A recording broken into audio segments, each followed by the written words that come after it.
Assalamualaikum warahmatullahi wabarakatuh. Bertemu kembali dengan saya Lydia Sari Purba, CGP Angkatan 4 Kabupaten Karo. Dengan pendamping praktik Ibu M. Ranita Beru Sinuraya dan fasilitator Pak Hasan Izani MSI. Pada kesempatan ini saya akan menyampaikan koneksi antar materi modul 2.1A9 tentang coaching. Peran saya sebagai penuntun dalam sistem AMONG atau coach di sekolah dan kaitannya dengan pembelajaran berdiferensiasi dan sosial emosional. Peran saya sebagai pemimpin pembelajaran dengan penerapan pembelajaran berdiferensiasi tentu menuntun segala kodrat yang ada pada murid dengan memperhatikan dan memetakan kebutuhan belajar murid dan kesiapan belajarnya. Sebagai pemimpin pembelajaran, saya berorientasi kepada yang pertama, kurikulum yang memiliki tujuan pembelajaran yang berdiferensiasi secara jelas. Di sini saya menyampaikan tujuan pembelajaran yang jelas kepada murid. Tujuan pembelajaran tidak hanya diketahui oleh pemimpin pembelajaran. Yang kedua, bagaimana menanggapi atau merespon kebutuhan belajar murid, di mana saya akan menyesuaikan rencana pembelajaran untuk memenuhi kebutuhan belajar murid. Yang ketiga, menciptakan lingkungan belajar yang mengundang murid untuk belajar. Untuk mencapai tujuan pembelajaran yang tinggi, tentu saya akan selalu mendukung murid sepanjang proses pembelajaran, di mana saya akan menempatkan mereka sebagai tim. Yang keempat, manajemen kelas yang efektif. Bagaimana saya menciptakan prosedur, rutinitas, metode yang memungkinkan dengan adanya fleksibilitas, juga struktur yang jelas sehingga walaupun mungkin melakukan kegiatan yang berbeda, kelas tetap berjalan secara efektif.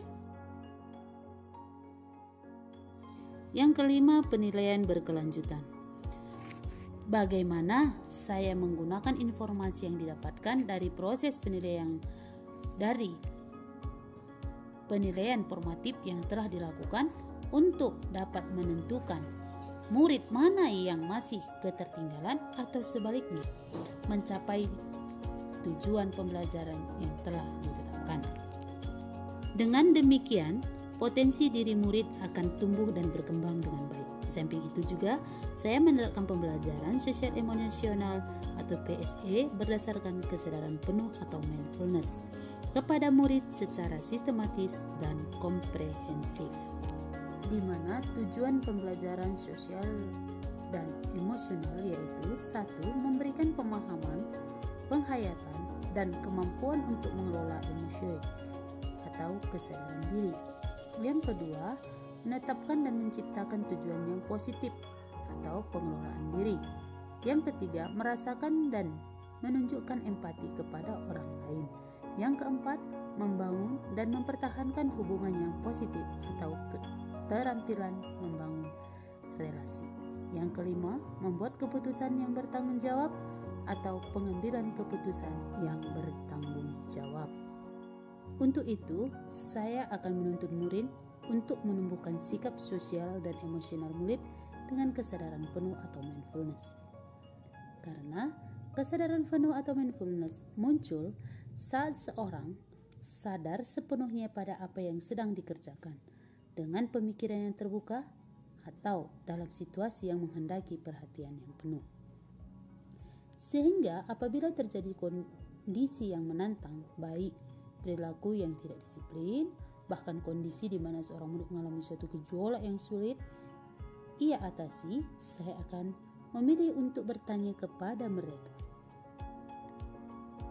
untuk mengetahui apa yang sedang terjadi pada diri mereka dengan teknik tirta. Adapun teknik tirta yaitu T. Menetapkan tujuan, I. Identifikasi, R. Rencana aksi, dan T. Tanggung jawab. Melalui proses tersebut, tumbuhlah kesadaran sosial dan emosional murid dengan baik yang berdasarkan pada perhatian, yang bertujuan juga untuk membantu murid menemukan solusi atas kondisi yang dia hadapi berdasarkan kekuatan atau potensi yang ada dalam dirinya. Keterkaitan antar materi. Coaching dikaitkan dengan filosofi Ki Hajar Dewantara, nilai dan peran guru penggerak, budaya positif, pembelajaran berdiferensiasi, dan pembelajaran sosial emosional.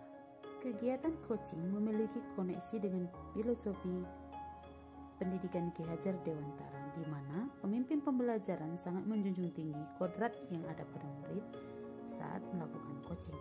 Pemimpin pembelajaran menempatkan murid sebagai tim atau teman yang baik. Hubungan kegiatan coaching dengan nilai dan peran guru penggerak.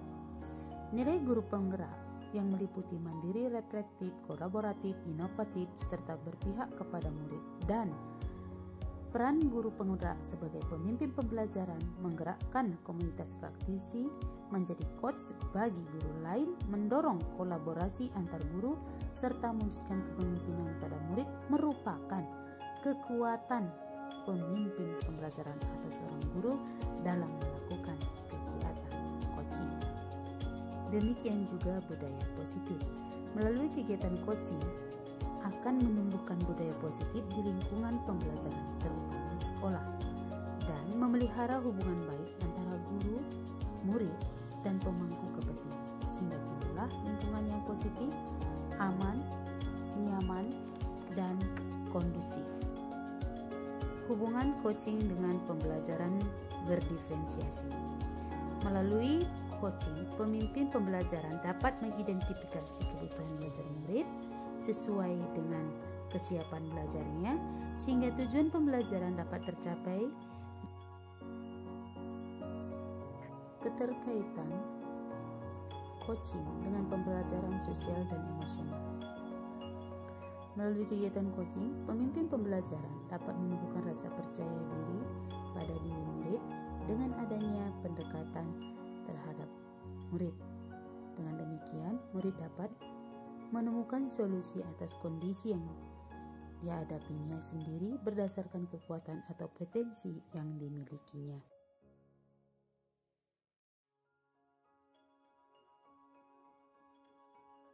Kesimpulan akhir, filosofi pendidikan Ki Hajar Dewantara, nilai dan peran guru penggerak, budaya positif, pembelajaran berdiferensiasi, pembelajaran sosial dan emosional, serta coaching memiliki koneksi untuk menjalankan pembelajaran yang berpihak kepada murid dengan prinsip merdeka belajar.